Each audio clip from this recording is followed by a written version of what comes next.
Hello, hello, hello, hello, everybody. Happy Wednesday.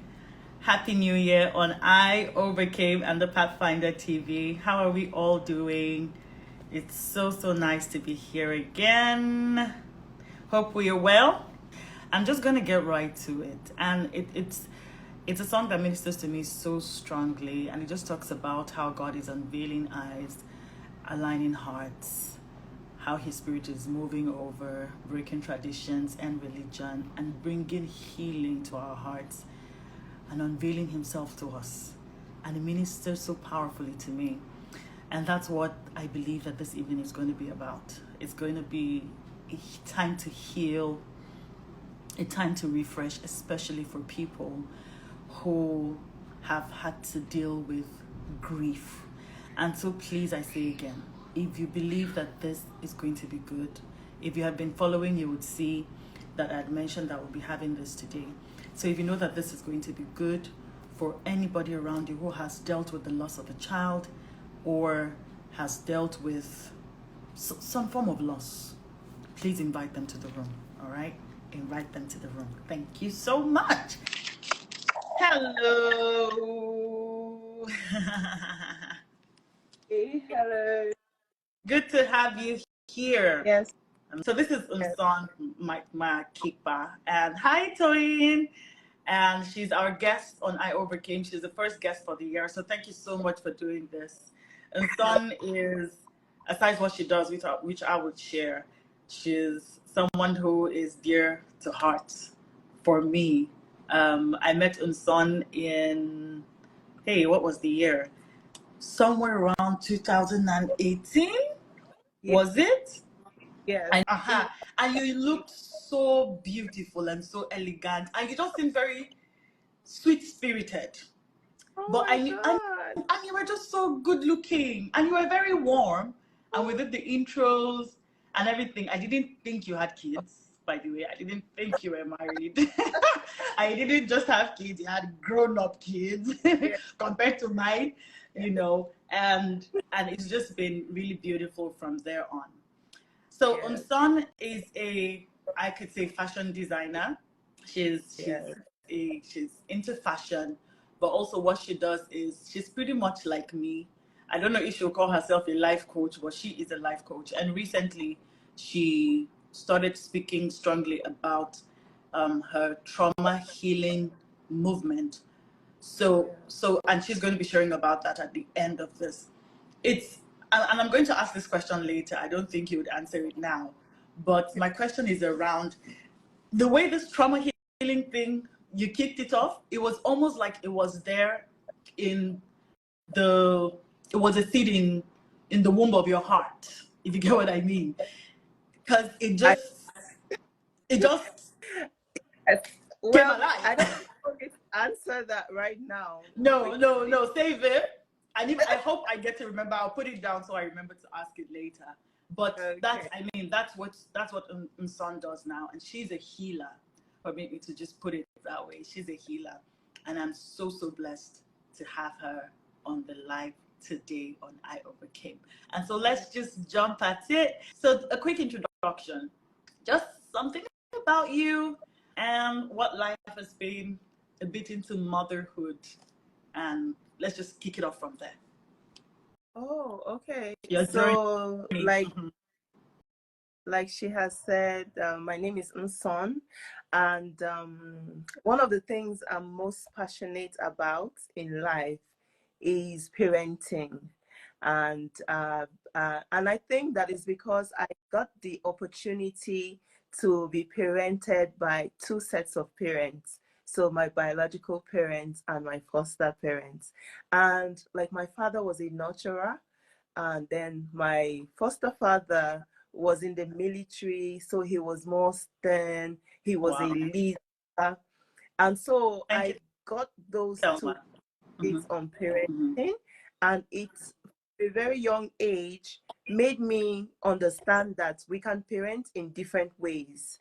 And so that's when I grew up, got into parenting, I had already had that at the back of my mind that I would parent a certain, and I learned to do that, and it was one of the things I did even with my son. So you have how many kids? Oh, now I have 3 kids. I had 4 kids before I lost my firstborn, and so I have And 3 kids now. that's why we're having this conversation today. So let me just say Yes. that, trust me, we as parents try to avoid anything that reminds us of the possibility of ever losing a child. When I posted, I shared Yeah. that I feel like that is one of the greatest fears of any parent, you know. Yes. And and I know how I don't know if it's even more. I am sure I have some fathers here. I feel like I feel like mothers are more particular about it. I don't know if I'm wrong. I know fathers have their own experience, but almost I know how I anoint my children to go to school every week. I know, I know how I'm consistently speaking over them. And I'm Yeah. grateful for the place of faith. But one thing that I say is the things that you apply more faith for are usually kind of a pointer to what your greatest fear could be, you know. Yes. So I know that we pour into that when it comes to our kids. And nobody desires to have this. Nobody raises a child to ever factor at the back of their mind that perhaps one day they won't be here. Nobody does Nobody, that. nobody Nobody does does. that. And this has happened to you, you know. Hmm. Tell us about your relationship with your son and the kind of person that your son was. I know, I saw the things, I saw were they outreaches? I saw that he was someone who was ready to take on life. Yeah. He was one of those kids that you say this was a blessed child. This was a good, like the one you're proud of. So Yeah. let me let you roll and not do the talking, please. Tell us about Sefa and your relationship with him and growing up and all. Yeah. So Sifa is that child that a lot of people used to say to me he was born special, like God trained him already and just put him in the womb, and I gave birth to that child who was so easy to mold. Yeah. And I think because he's my firstborn, he was the example. So if there were lessons I wanted to teach the younger ones, I just had to teach him the lessons and he would carry over the lessons. So I will share an experience that my younger daughter, his immediate, was sharing with me. All along, I thought that I was the mom raising her, and I didn't know my son was the one doing the raising, because she was in grade 5 and she was her brother had been a prefect. So before he left, he had told her, I've set this standard, and when I return from secondary school, I don't want to hear you didn't meet up to that standard. So the first term came and she got ready she came, met me, Mom, I need this and that for school. Right. I need to be in school a certain time. And I thought, oh, this is me who has shown her leadership and all of those things, and she's following after it. Only for us to have a conversation much, much later when she was made a prefect. And she was like, Mom, Sefa said this to me, and I had to make sure that I became. Wow. Without Oh, mom's that knowledge, like you without, had no idea. like, I didn't have anything to do with that. That was my son. And like even when he passed, I remember, because he has like his etiquette. He was high on etiquette. He the young boy who would use his fork and knife to eat properly. Low tones at the dining table, manners. He was. I didn't need to teach so many things. My son was doing the teaching. So like when he passed, we buried him on a Saturday, and on Sunday when we came back and we were dining, all of his younger ones, they picked up their forks and knives and they were eating like, oh, if Sefa was here, this and that. I've asked God not to break down on this. Oh, okay. Oh, no network, no. Where I went around town, I went along with him. I went to the market when he was 10. I started to show him about bargaining because I used books and finance to raise him, money to raise him, to teach leadership skills, to teach everything I wanted him to know. Wow. And so everywhere I went, he went with me.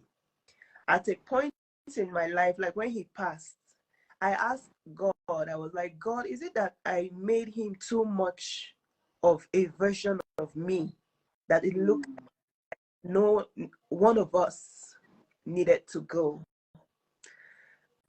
Those are some of the questions I was asking God. But he was a perfect child.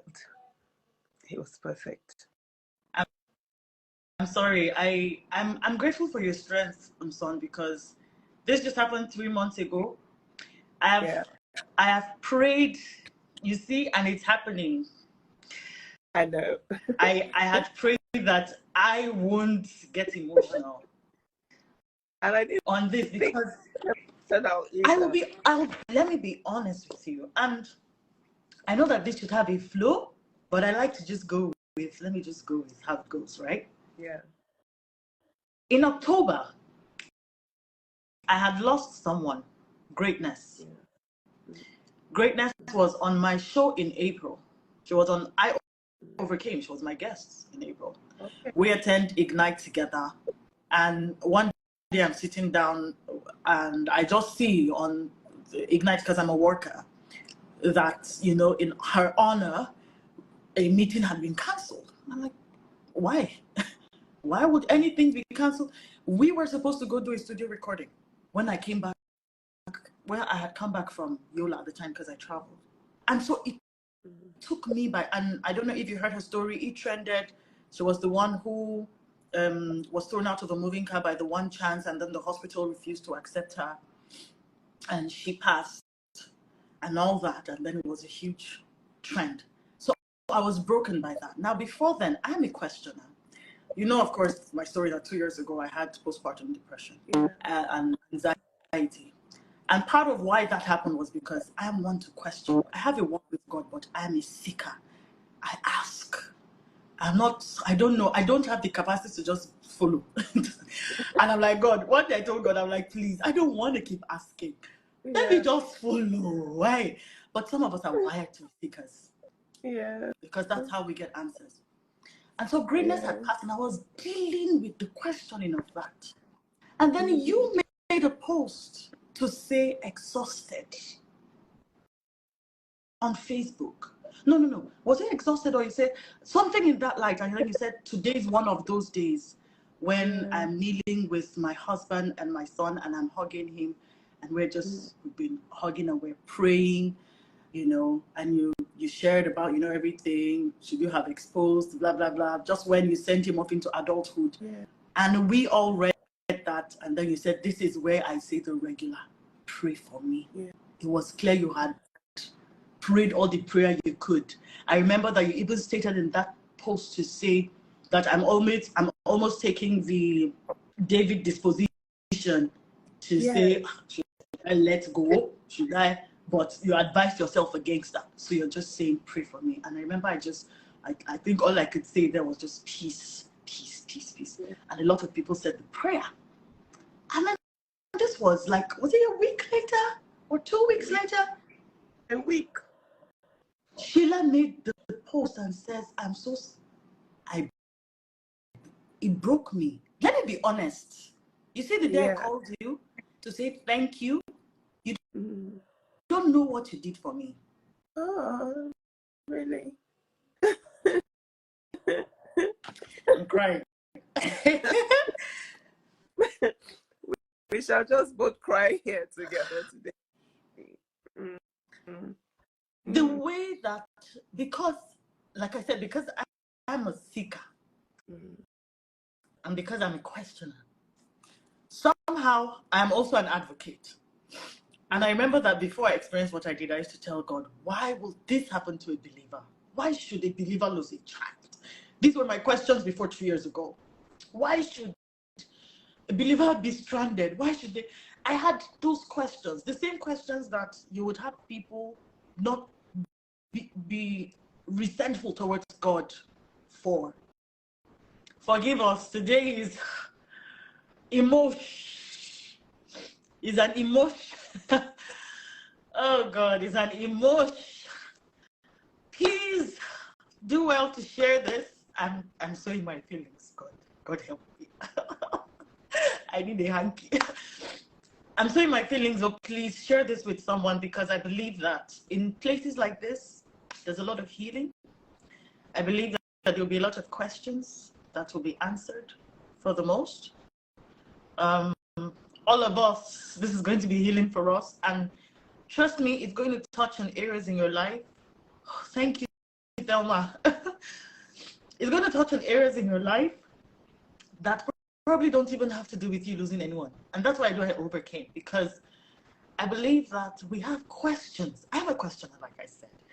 And sometimes I have questions as to why certain things happen in life. And these are the ways that, trust me, when I do this show, I'm getting answers myself. It's for everybody, but it's also for me. It's also for me. And today is one of those days. I believe that I've received a level of comfort, and I've received a level of comfort from how Mson has handled her loss. For my own life, she has no idea. And I believe that you will too, even whether you've lost someone or not. So what I was saying is, after that happened, it's almost like, and because I'm also I categorize myself as an empath. It's almost like I have a way of bearing the burden of other people and just imagining how, empathizing with people and seeing how they go through. Sometimes the answer for me is how people are able to deal with what they're going through. Yeah. So for me, it was that if you could have grace after you said that prayer, after you made that post, and you shared the fear of the possibility and where you were, feeling like you were calling out without answers. You were tired. It was not just about you being emotionally and physically, it's almost like you're spiritually exhausted too. That after, after that, sorry, just hold that thought. Let me just finish this sentence. That after you went through that place and the worst or the greatest fear of yours that you had came to pass, you're able to bounce back. I don't think you have totally healed, but that you are healing. That you're moving. Yeah. You're not stuck. You're not wallowing. You still have a smile. You're still posting. You're still encouraging. No, how? So it just, let me tell you one thing it does for me, and I told you, Mson. I said, this makes me know that it doesn't matter what happens to me or anybody in life, we can get through it. Let me let you go on, please. So, like when you made that call, of course, I told you, you were one of the people whose call encouraged me the most, because you didn't me with pity. You came understanding my journey, and I said, like I say everywhere, and I added prophetess to your name. Like when I made that post about people praying for me, to help to pray with me or for me, I had even entertained a fear that he would go, but I think that the Spirit was talking to me. And one of the things I heard in my spirit at that point is, you need people, you need help. Another thing the Spirit said to me is, it is when you are in the place of chaos that you will know what is on the inside of you. And so I was in the hospital, and I refused to take that position where, like, I'm going to fast like David did and then lose my son. I said I will rejoice till my son is well. Mm. And looking back, I know that that was me in a place of fear. And then one of the things that happened is I bought a mat to sleep on the floor beside my son, because at the hospital, I had to make a decision between us being in a private ward, having comfort, but him not having doctors available to him, or me being uncomfortable and having doctors available. So when I bought the mat, I told myself a story. I said, when we get out of here, I would lay this mat and we will picnic on the mat and we will rejoice that Sefa is well. And so when he passed, immediately I had to tell myself another story, that now that he is gone, this mat has to be the place where other people will receive healing. And so I moved ahead already to thinking, especially because people were coming to meet me and greet me, and they were sharing their stories of grief and sharing how they were unable to heal. There were people who, after 10 years, could not look at their mother's picture.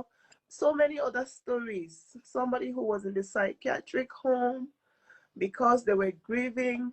And I said, God,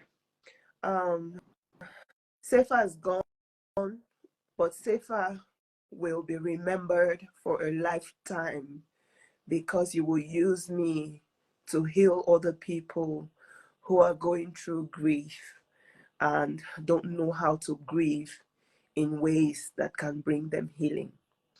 Of course, you know that even before he passed, I'd been in the line of therapy, but I'd used therapy to help people recover from childhood traumas that affected their finances. And I had applied for a certification in trauma healing. And 2 weeks after my son died, I got the message that I was selected for the course. And so I carried my grieving self and got the certification. And here I am using my mat to heal other people, help other people get healing. So that's the story. What would you say is the thing that God has used to give you peace? What would you say is the reason why you are not resentful towards God? Okay, I must confess that in the first week or second week, I had a level of resentment to God, because I was like, God, we did our job. Like, if it was, you gave me a child, I raised him to love you, to honor you. Right. And he did everything right.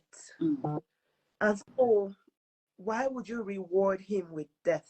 If death is a punishment, is he deserving? Why would this be his reward? He is the child who you reward with long life, so that he is the example. But he passed. And like I said, I have to tell myself a story that empowers me. And so I looked at it and I said, okay, if God, I started to look at timing. You know how the Bible says an hour could be like a year to God. That's right. And in the Bible, it says God knew us from the foundations of the earth. And so the concept of being, I had to re-examine my concept of being and my concept of timing or time. And I look at my son's age and I said, I don't know what that age is in God's dictionary, but whatever the assignment was for year 1 to 18, we did it. There was that we were not found wanting. And if God's desire for us is that we raise children that make heaven, I know that my son made heaven. And so for me, those are the things that give me solace. I look at, we don't have regrets. I don't have a regret. There's no regret in the way I raised my son, the way he lived his life. There's no regret looking backward. Right. There is only a longing for what could have been. And I don't have, that is not in my capacity. Right. It is, I don't have the capacity to determine that. And so because I cannot determine that, I let it be. You yield. I yield. And there I have peace. That is what gives.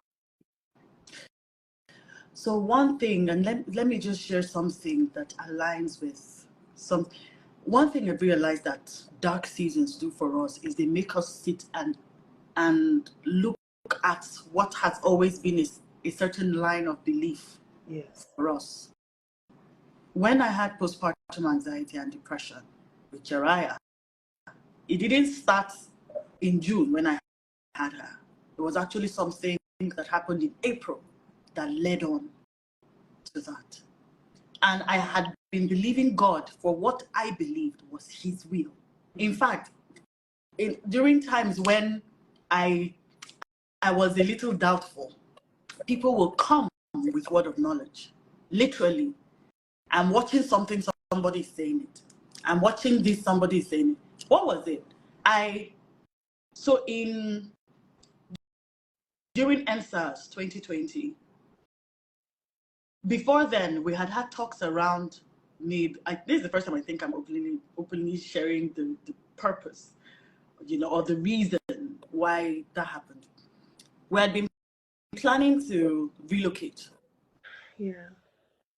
And I wasn't quite interested. My siblings are there, so it was going to be me, working it out. I was going to be like the primary applicant and everything. So after MSAS, I was also pregnant with Jariah. It was first trimester, so I don't even know if those emotions were part of it. But I know that after MSAS, I had reached I'd reached the wall. I reached my limit, and I told God, I want to leave. I entered my bathroom. I sobbed. I cried.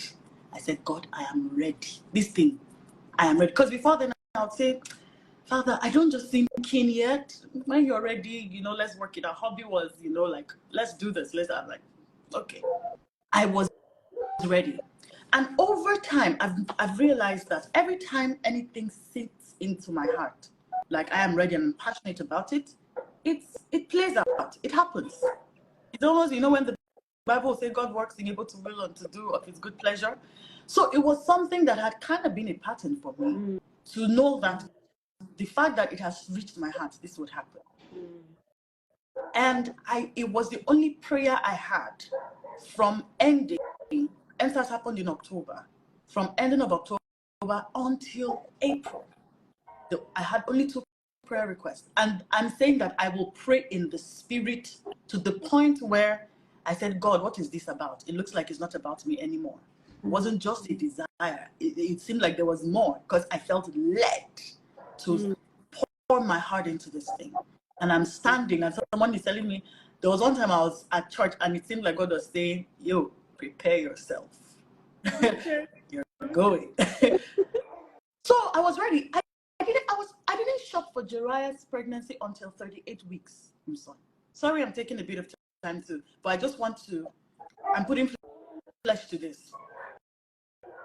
I didn't shop for Jariah until 36 weeks, sorry, not 38. Because I'm like, why should I shop here? I'm traveling anyway. I'm going to have my baby there. What's the use? So first of all, it took 4 months. And I applied for school. I got the admission early. Everything was happening as it should.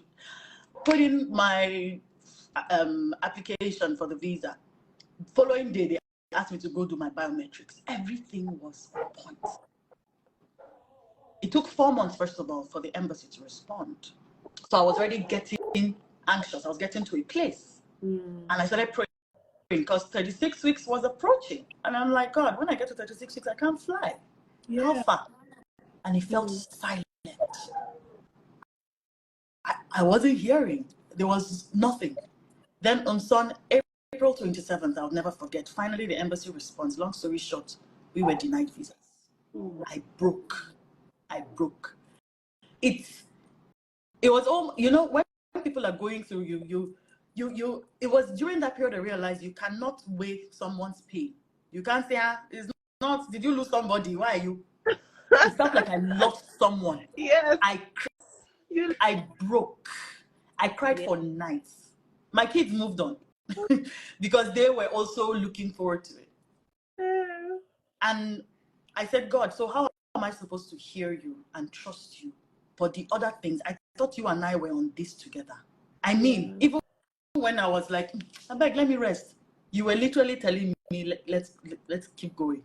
How am I supposed to hear and know your voice and trust you next time? So how this led to my postpartum anxiety and depression experiences.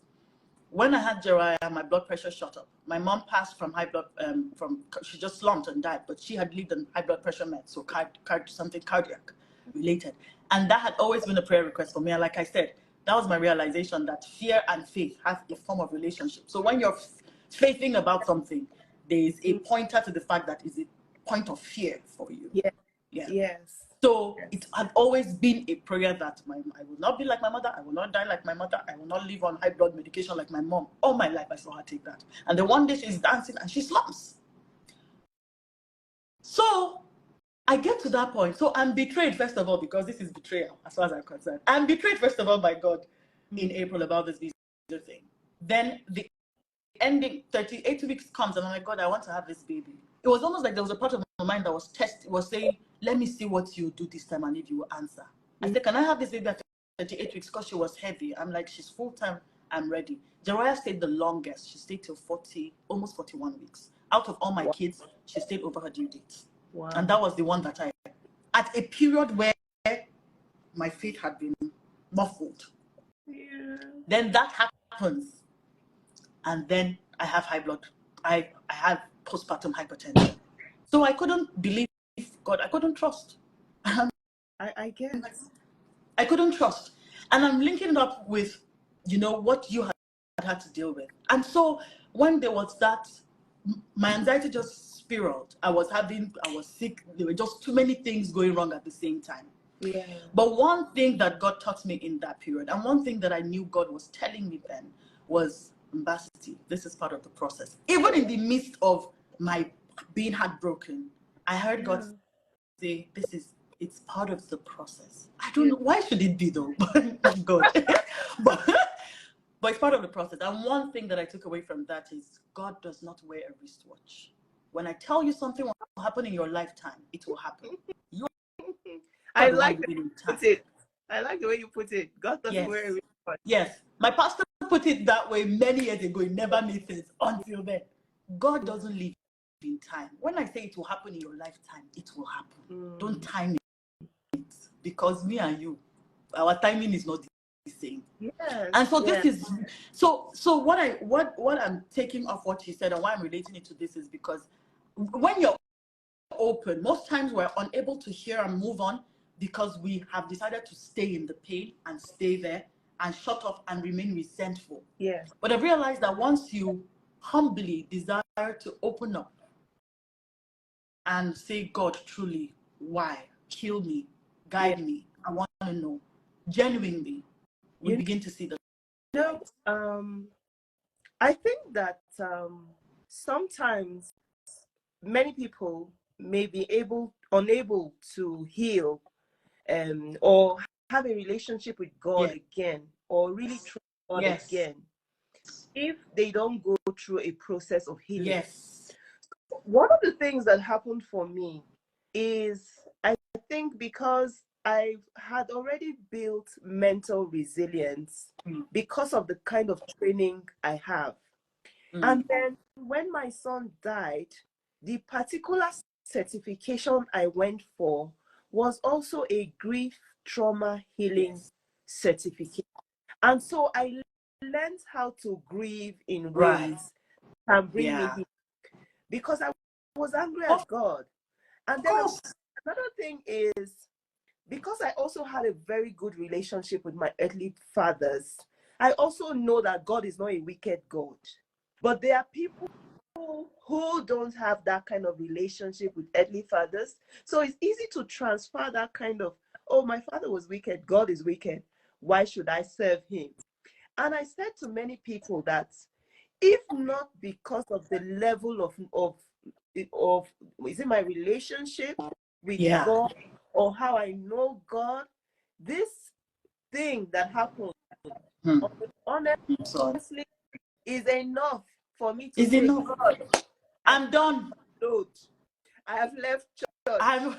I'm I'm just going to be reckless because it doesn't matter. It doesn't look like it matters. you know, especially that even my son lived this kind of life, and then you Exactly. decided To that you would reward him, like you said. give. Because it feels like, is this what you're going to give him at the end of the day? Yes, And over time, what one thing I've also realized is, I've just realized that God doesn't see death like we do. exactly. He doesn't. It's for us that death feels like a loss. For him, it's not the same, you know. And like I said, until you get to the place of a dark time and you allow God heal you, Yes. you will not see things in other perspectives. My spiritual journey since that time has changed.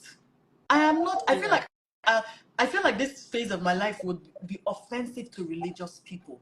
Because, oh Lord, my relationship deepened in ways. And like I said, because I'm a questioner, I used to, like I said 2 years ago, I was asking, this kind of thing happens. I still ask God why it happened to you. I was deflated. I almost experienced anxiety because of the loss of your son and greatness. I'm serious. I wasn't talking to you, but oh, it took a toll. It did. So trust me, God answered me. It's almost like God was saying, I will handle it. It's not like, yes, you have your questions, but I can deal with the situation, because usually the weight is the pain that you have to deal with. Why should Umson have to deal? Why would she have to suffer the pain of child loss? But then I Yes. say that Umson seems to be doing good. God is helping her. God is Yes. healing her. Purpose is Mm. coming out of it. Her Yeah. life is becoming more valuable. She's becoming Yeah. more impactful.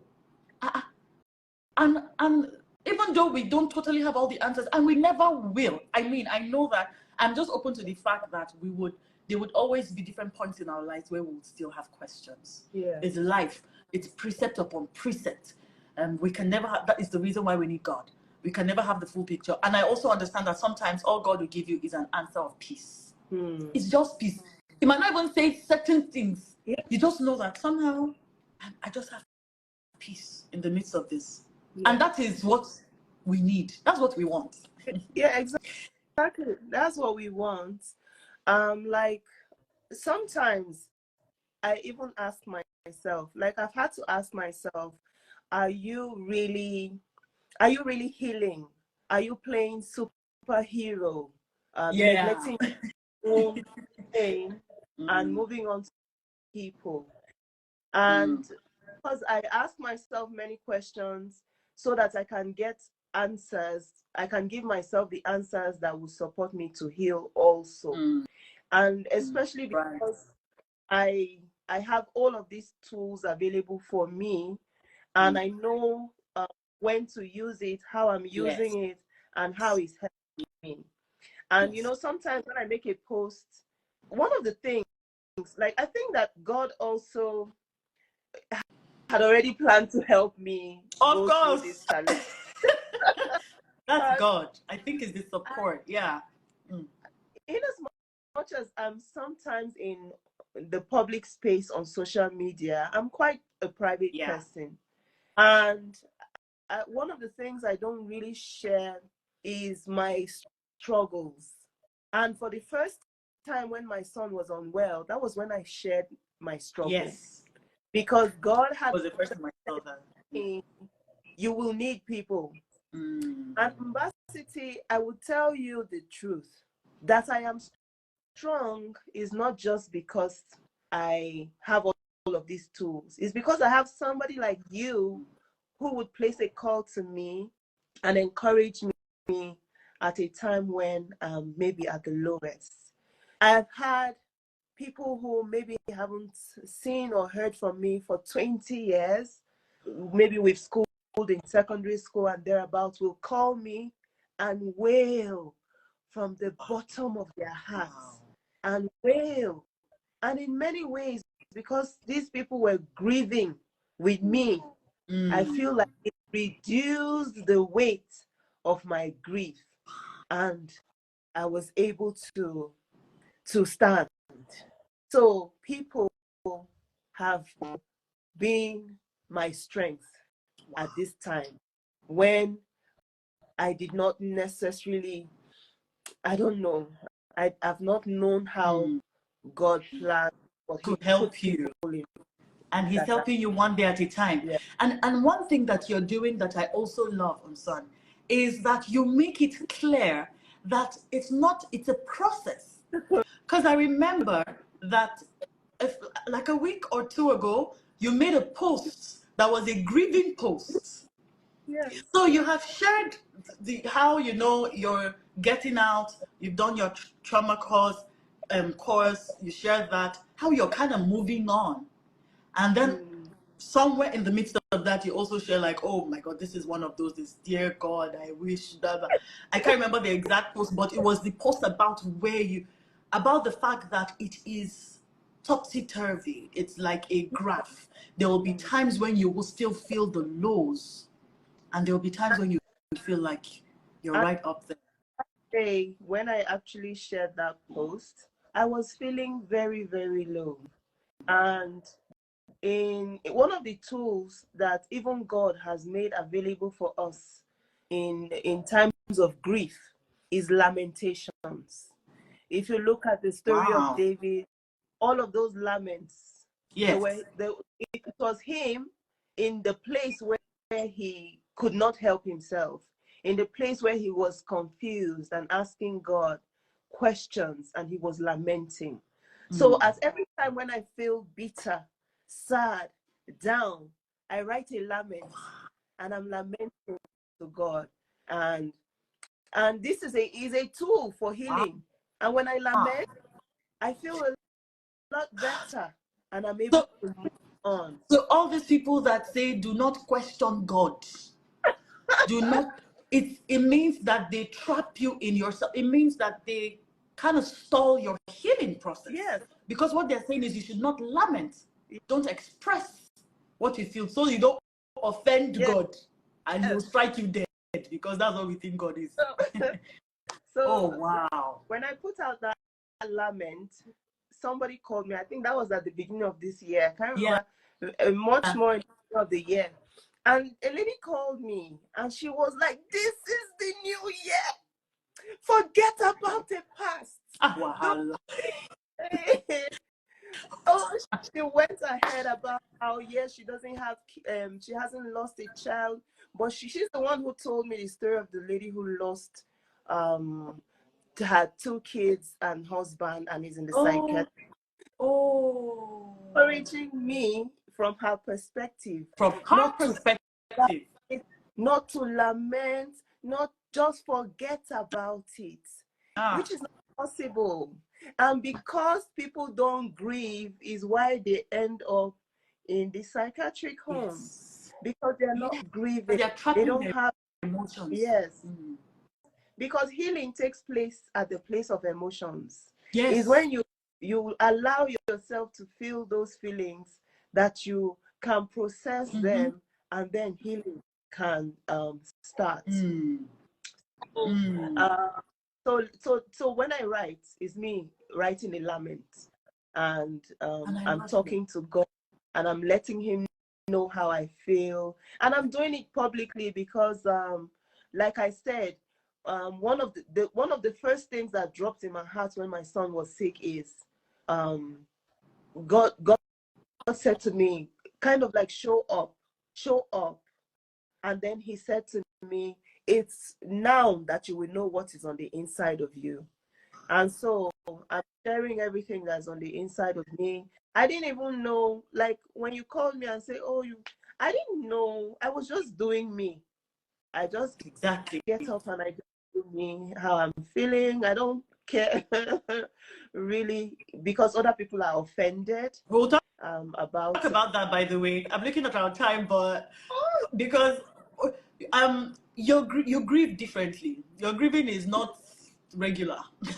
Like I put in my comment, is uncommon because people say, why you're supposed to hide yourself for 6 months? Are you really sure that you are pained because you're showing up? How do you even deal with that? And I love what you're doing. See, maybe because I'm also a storyteller, maybe because I also share my journey openly, I believe strongly that vulnerability is strength. Vulnerability is the way to reach people. Once you are up there and a celeb and people can only admire you from afar, but true impact comes with vulnerability. That is where you make the impact. So maybe it's because of how I am that I totally love what you're doing. Totally love what you're doing and how you just share that journey. But how has it been? How has the struggle been for you to be able to just just keep doing it? Because I can only imagine the pressure. I think that as my son has passed, I was sharing, I saw Paula in the live. I was sharing with her the other day. I said, I am living 2 lives at this moment in time. I'm living my life and I'm living the life of my son, or for my son. Right. And you see, son was exceptional. He was intentional. I don't know, like I can rain all other accolades on him. And so if I were living for myself, I can back down, I can shy away. But like the life that I need to live for my son, to honor him, does not take into consideration what negative things people are saying that does not support our journey. People are being healed because Sefa has given up his life. Like one of the things he said to me on his birthday, his 18th birthday, he said, Mom, the first thing I want to do as an adult is to give. And so I take that statement literally, like he gave up his life so that other people can have life. And so I'm not joking with that. So I don't care what people think. Wow. I know I'm a show up girl too. I know to some degree. I'm just not bothered because, of course, I have it coming myself. But on this level, I must commend you when it has to do with something. And you see, so back to the statement, where we agreed that a dark season will always give you more value. It would always come with a cause. Because now it's not even, it's almost like you're dead to self. In fact, it's not almost, it is what it is. You are dead to self. I'm dead. And living for a purpose. Yeah. Some people would think that what you're doing is even self, but that's none of your business, And it will reach the people who you're sent to.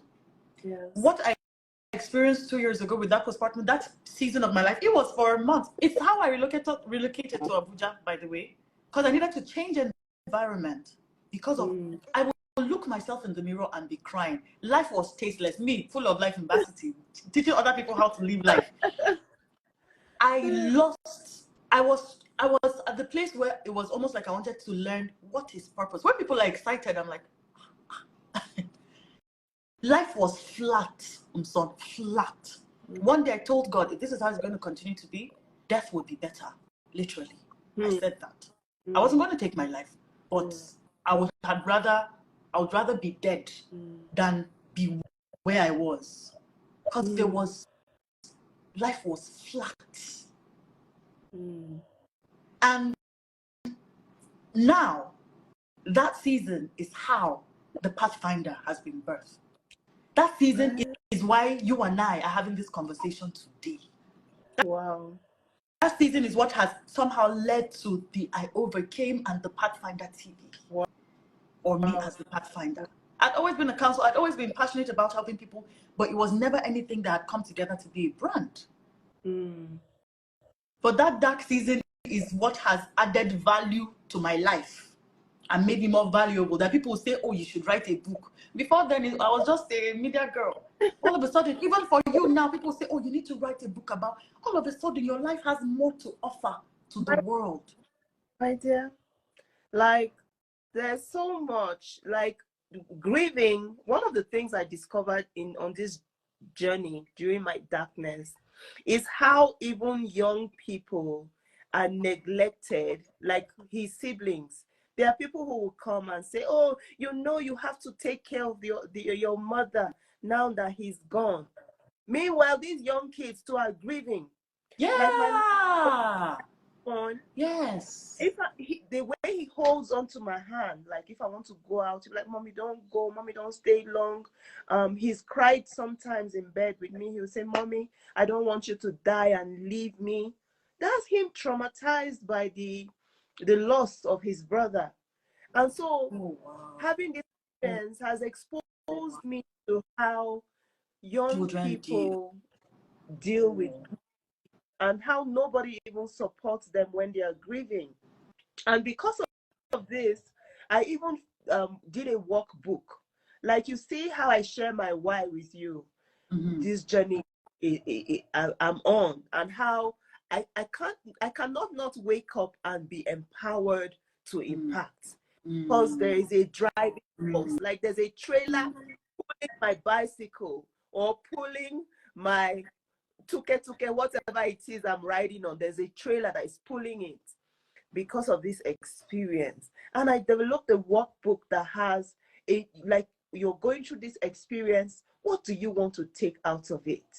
Because if you have what you want to take out of your experience, your grief experience, I think that you will come out living a more empowered life. And I wrote that also because somebody shared with me how, oh, she lost her 15-year-old, but the spirit, God has not led her to honor him.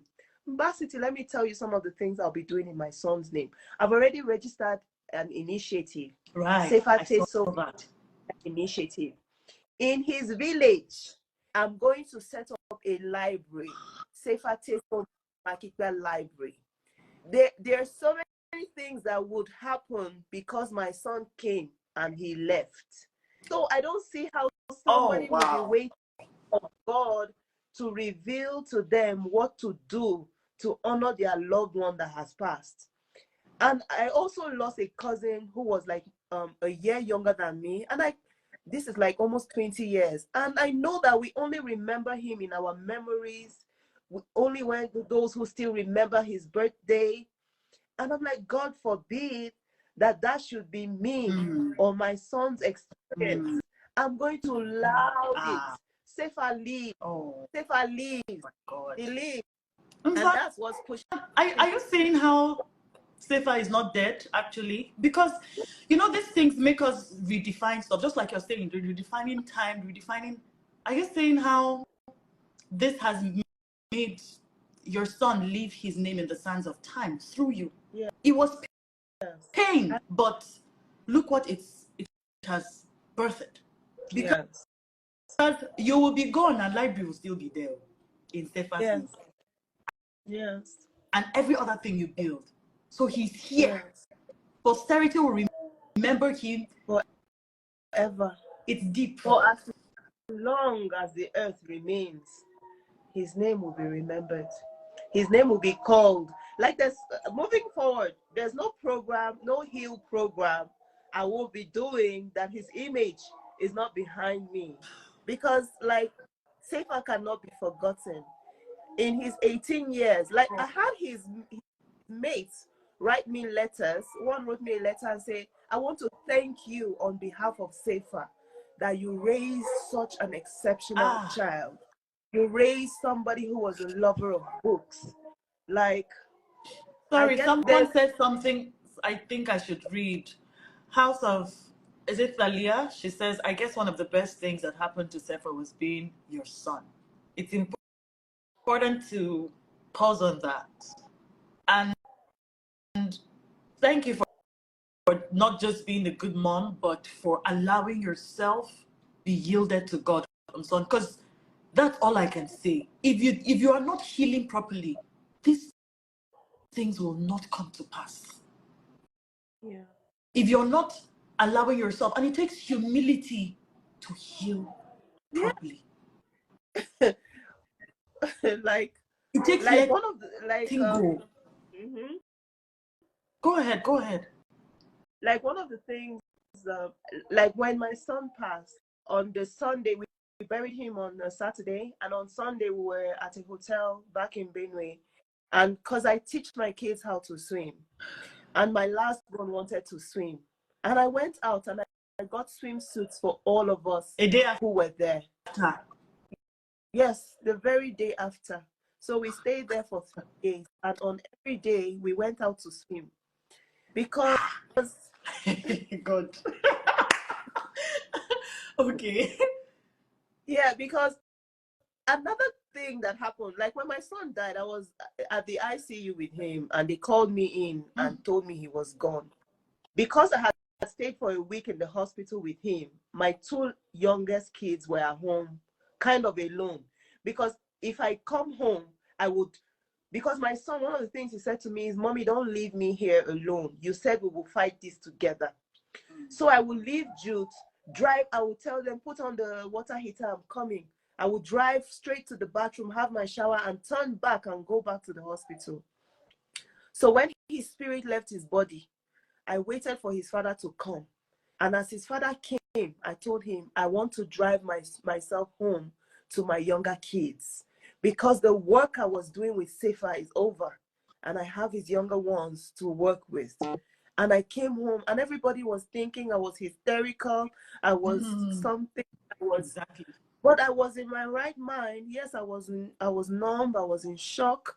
But I knew that whatever assignment God has given me to do in Sefa's life, I'd done it and it had come to the end.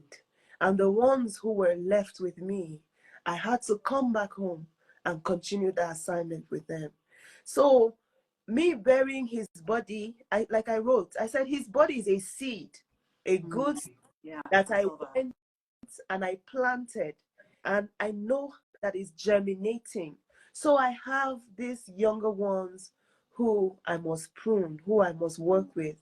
And in working with them is to show them how, yes, he's gone, we love him, but we still have life to live. And we will live it in the way that will honor his memory. And part of that is living every day as powerfully and as healed as we can live it. So,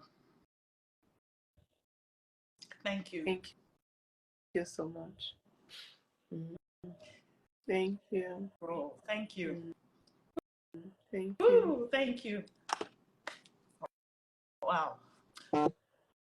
Okay, so tell us about your trauma healing program, because that's what you do now.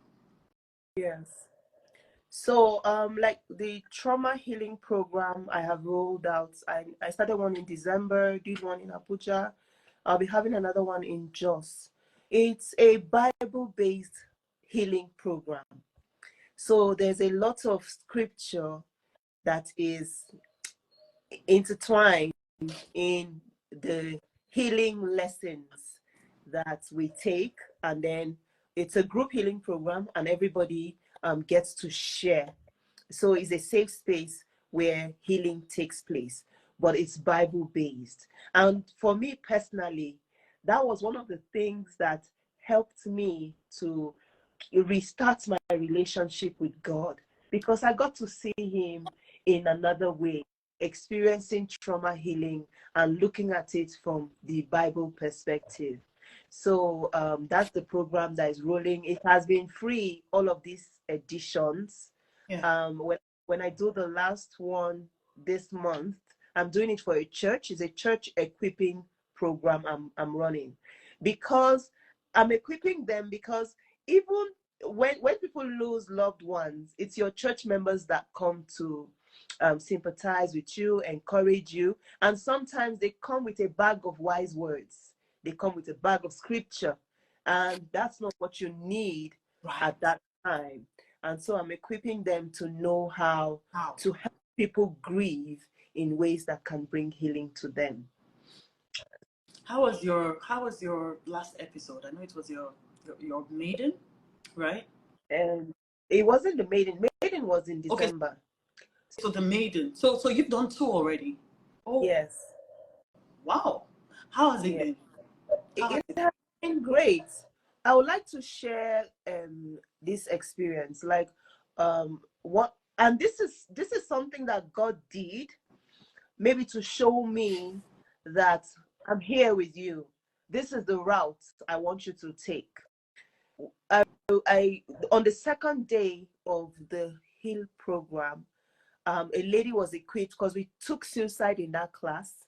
I had participants whose young child committed suicide. So we took suicide to help them heal. And then a lady recognized the signs in a student of hers somewhere in Jews, and spoke with her and brought her to me on that second day. And I worked with this young lady in the space of 3 hours. She had a spirit that had been tormenting her for a year. I worked with a year, yes. I worked with her, and she was able to and let me say the spirit was cast out, because the next day I called her. She didn't have the nightmares and the torments she used to go through. And for me, that was huge, because like she had gone to her pastor, she had gone to different places and did not receive healing. We spent 2 hours together, or 3 hours, and she received healing till today. That's the power of what's happening in Heal with Mson, as I call it. So I know that God's hand is on the program. It's not just healing from grief, it's healing from all sorts of traumas. So I've yielded myself to whatever God wants to use me to do on this journey, and I'm open to help as many people as are willing to come and experience healing. So a lot. I've been silent and in my feelings again. And for me, it's again about how it's in the crushing that oil is produced of the vine. Because it is in your, in quote, crushing with the loss of your son that you're able to deliver others. Yes. That is how this journey has started, of continuous deliverance. Yeah. And it was the same thing that Jesus had to go through. When we look at it, he was also seen that he was crushed, that we would be made whole, that we would be made sons, that the kingdom would multiply, that will be reconnected, that he would be Lord of the universe. Everything. I think what I even want to say now, and for everybody who is listening, is tough as it is, it's important. And I speak to myself, because you can't, I don't like wahala. I don't want trouble in my life. Nobody does. But I've realized that it is important that we are not afraid of the crushing. Yeah. Because that is where value is formed or made. We might not be able to predict what the outcomes would be, or what it would be. Just doing this, and like Ambassador, I have other things to do with a number of people. Just doing this for some, and it's crossed my mind, can be scary. You're speaking about losing. Hey, God. You know how the devil want to whisper in your ears and that's the you're doing lots of. Are you preparing for grief? You know, just the different things that the enemy can throw in your head, of course, which you don't have. I don't have to pay any attention to because I know purpose is much more than what is that. But it's also the ability. One day I told my cousin who went through a cancer scare. She literally had a cancer diagnosis, and God led us through getting out of that, and she's fine. But I told her during that period that one thing that was even more powerful for me was not just not experiencing dark times, but being able to hold my peace or have peace in the midst of the darkness. Yeah. I feel like that's the greatest point of victory, is that you're able to have stability and peace like you have, because you're still walking out of the woods. It's not, this was 3 months ago, but this was in October. You know, even there are times when I think about the space of time and I'm shocked, because even in my training they will tell you that people start to heal from grief after 1 year and 6 months, and then I'm asking God, like, how did you do this? How are you doing this?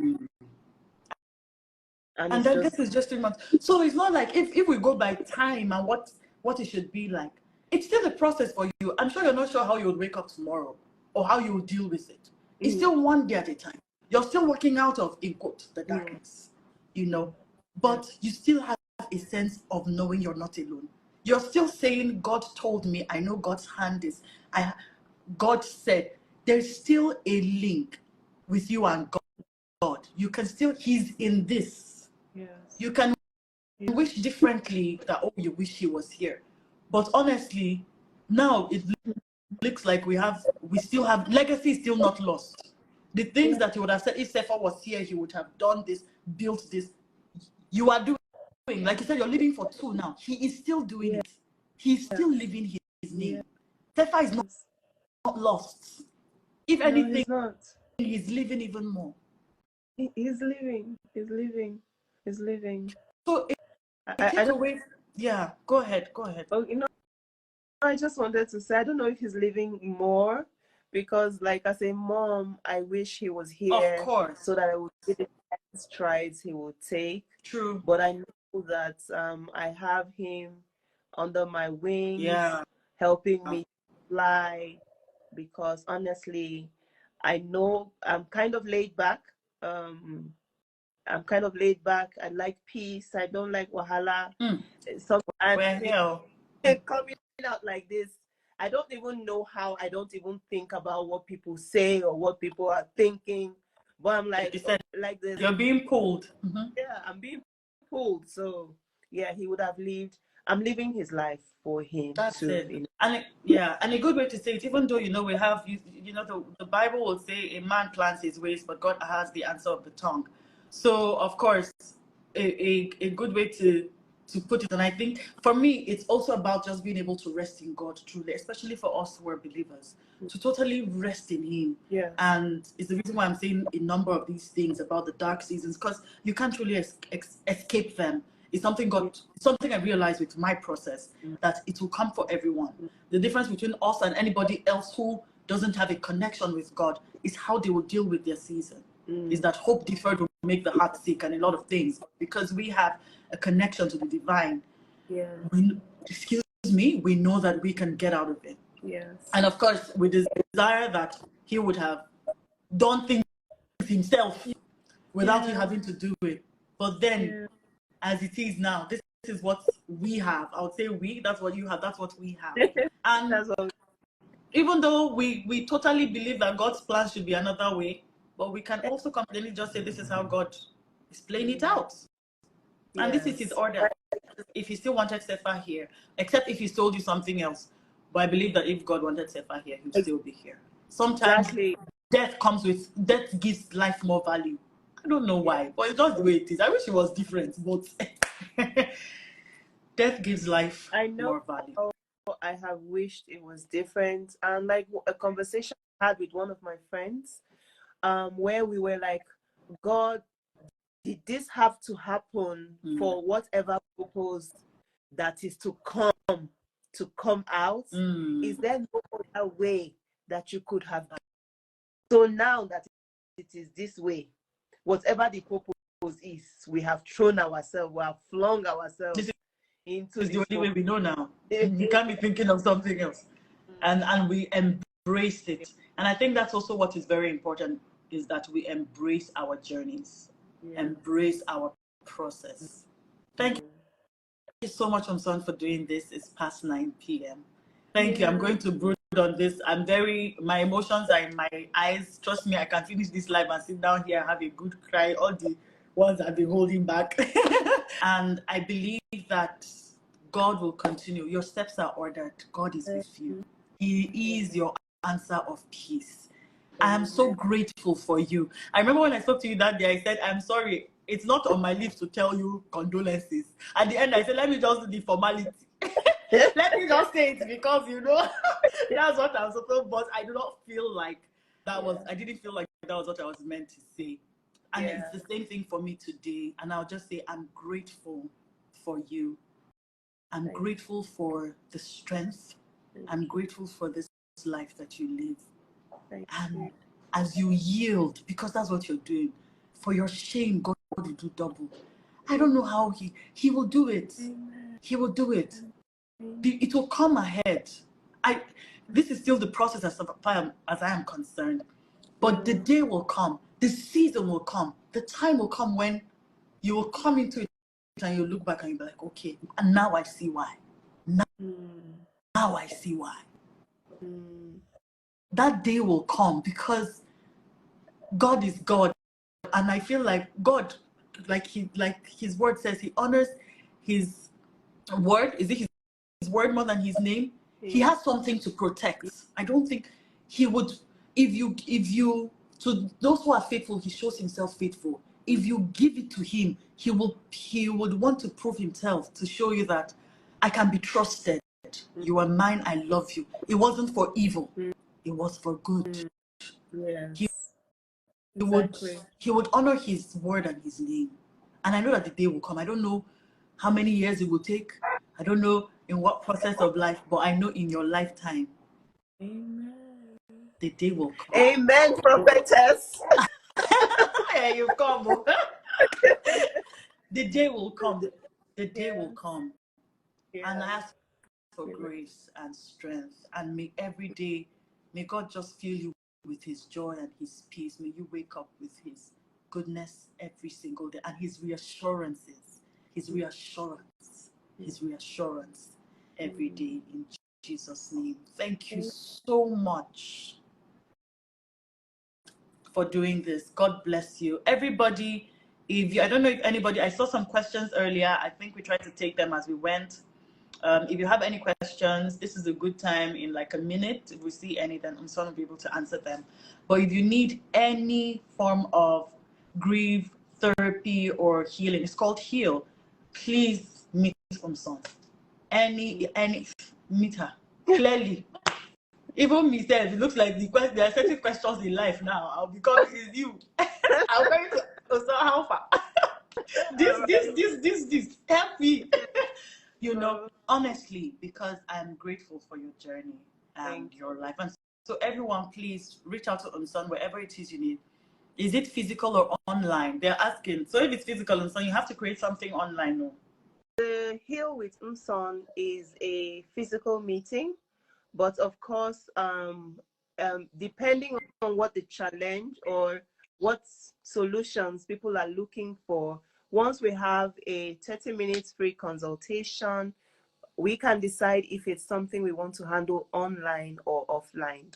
But the group one I organize, I do a physical meeting because we have 18 hours and it's a group thing. Okay, that's great. Thank you. Please follow her page. You see this woman, she's a powerhouse. I forgot to mention at the beginning that you have money savvy. And actually, the first thing I know that I knew you for was fashion and then money, teaching us how to manage money and use money well. And then now we come to a huge, this is purpose. Yes.